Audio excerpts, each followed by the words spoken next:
Hi, everybody, and welcome back to our show. If you'll recall, last week, we premiered a brand new segment with a coach. His name is E.B. the Coach Helm, and he is a harness racing aficionado when it comes to betting.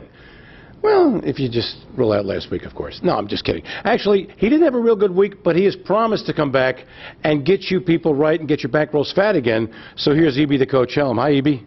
Great to see you, Steve. Steve and Heather, thanks for having me back again this week. It's a pleasure. I wanted to let you know that I was not aware of the celebrity status that you two enjoyed. I have been crushed with emails and texts about people that love the show and love your guys' work here. Wow. Maureen and Joanne in the Oxford area said they're hooked. Laurie in Lafayette Hill says she's going to watch the show. Oh, great. And Brent in Great Valley and Chucky up in Pottsville, they said they'll never ever miss a show again. Very cool. So all the girls are watching for me and all the guys are watching for you? That's what I was thinking. So congrats. Thank you. I want to get right into our picks if we can. Last week we didn't do that well. My dad's an old Navy man, and he gave me two sayings. One was deliver the goods. Two, results not excuses. So I'm not giving any excuses. So your dad sounds like a sage guy. Definitely. Okay. Let's go right to our four picks. We have a Harrah's pick, a Phillies pick, a Duke's pick, and a People's Choice pick. Okay. Let's go to our Harrah's pick first. Last week we chose Tracy Song. She got beat by a nose and came in second. This week what we want to do is we want to look at Sunday's Harrah's card, and we're going to go in race 9 with the 5-horse, King Daniel.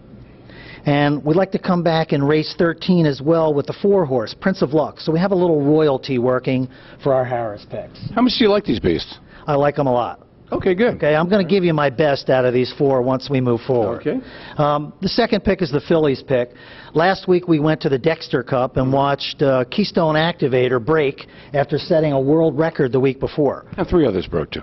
They did. You had lots of company. But we were on the wrong horse, so this week we're going to be on the right horse with our Phillies pick because we're dedicating it to Shane Victorino, who was inducted into the Boy Scout Hall of Fame this last Monday night. We're going to go up to the Meadowlands to race 2 in the first division of the New Jersey Sire Stakes for 3-year-old colts and geldings. We're going to run with Deep Red, the 4-horse, with George Brennan up on the bike. He's won 68,000 in 3 races with a 151-1 mark, and he is a dead rock solid choice. Oh, you like him a lot. I like him a lot. Our next choice will be the Duke's pick. We're going to dedicate this to Kenny Clausen and the UVA lacrosse team that's #1 in the country and running through playoffs right now. We're going up to Meadowlands again. We're going to stay in that Arthur J. Cutler Memorial Trot for All, the best trotters in the world. I am staying with Lucky Jim. He's 9 for 9. He's won $149,000. Last week he met these big boys and he had his way. He went 126 to the 3/4 and sprinted home in 26 and 4. They couldn't touch him. This week we better make sure that we use Arch Madness, Corleone Cosmos, and Enough Talk because they're going to gang him up and not let him get away easy this week. You're an intrepid soul betting more trotters, but okay. The last pick, the People's Choice, is also, we're going up to Vernon Downs, and we're going with your favorite driver, Jim Morrill Jr. He's running in the Empire Breeders' Classic Eliminations for 3-year-olds.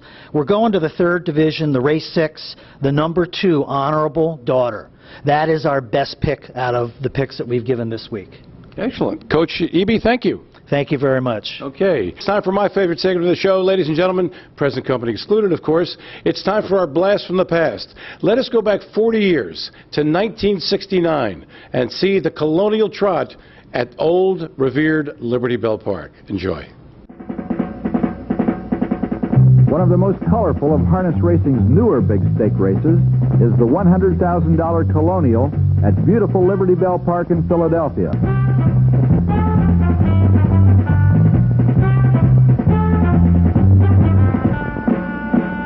This sweet land of Liberty Bell, a gigantic crowd turned out to watch one of the swiftest animals to come up the pike since Paul Revere.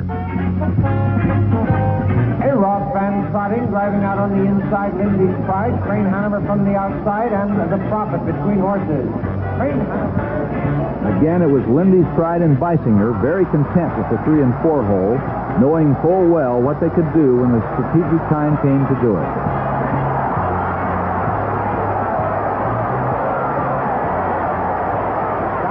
Leading the way is The Prophet trotting second. Lindy's Pride moves up now as they head for home with Diane in front by a length and a half.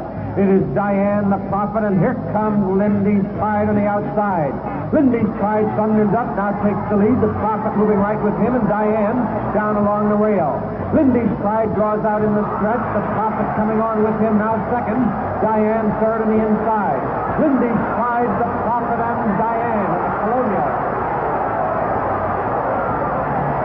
The winners of the Revolutionary War were not much more popular than this super American trotting horse on this night in Philadelphia. That made me so melancholy watching that race. 1969, first of all, was 40 years ago. It seemed like about 12 seconds ago. But Lindy's Pride and Howard Beisinger wins the race. It was a $100,000 purse. Guess what? In 1969, the median U.S. income was like $8,000 bucks. Wow, really? So a $100,000 race was equivalent, what, to $1 million race today? Yeah, it was a lot of money. But it was good to see the bell, and we hope you enjoyed that, okay?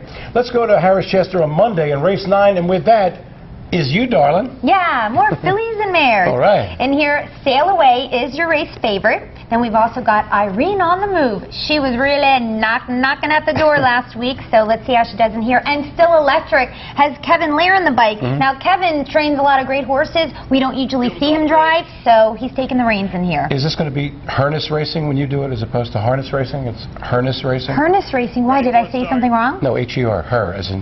Oh, harness. The girls. All right, I'm not the sharpest tool in the shack. Took me a minute to get that, but okay.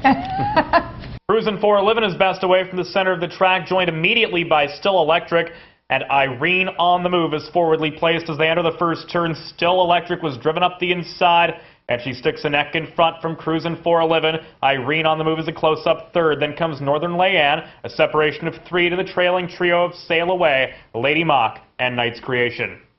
Still Electric leads them off the first turn. Cruisin' 411 has secured the pocket, and Irene on the move will stalk the front pair through an opening quarter.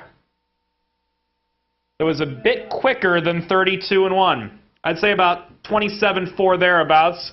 Still Electric leads by a length and a half. Cruisin' 411 is second. Irene on the move is third. Then comes Northern Leanne, now moving to the outside, and Irene on the move has picked up cover.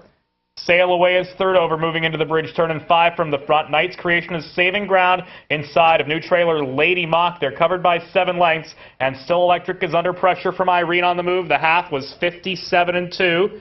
Sensible front half and Still Electric leads by a head up the backstretch. Irene on the move begins to stall just a bit first over. Northern Leanne is to the outside of Cruisin' 411. These two a joint third. Knight's Creation is locked in, but Sail Away is stalling third over, and Lady Mock still has 5 to make up on Still Electric, who's holding Irene on the move at bay. 3/4 in 124-3, and it's Still Electric, a half length in front. Irene on the move is trying to re-rally. Cruisin' 411 has closed up the pocket. Northern Leanne will have to swing 3 wide. She has 2.5 to make up. Knight's Creation needs racing room. Off the far turn, it's Still Electric, a half length in front. Irene on the move continues to press on. Cruisin' 411 is all out. Knight's Creation up the open stretch. Irene on the move strikes the front of the final strides. Now, Still Electric did the work on the front. And when Irene on the move came first over, I was like, there's no way she's even hitting the board. Right. But she was a giant. She wins in 153-2. And here's a little fact for you. Yes. This was her 100th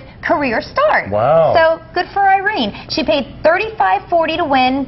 George Brennan was driving. Second was Knight's Creation. The Exacta paid $381.60, throwing some numbers out to you. Okay. And then Lady Mock was third, and the trifecta was $1,473.20. Now let me add, the 2 drivers, by the way, were Brennan and Tetrick, and Tetrick was 22-1 and got the belly. Hello. Stay with us. When we come back, we're going to go around the oval and check out the great harness racing action that took place in the past week, particularly at the big end. Stay with us. They're off. Soul Chaser, long shot from the far outside.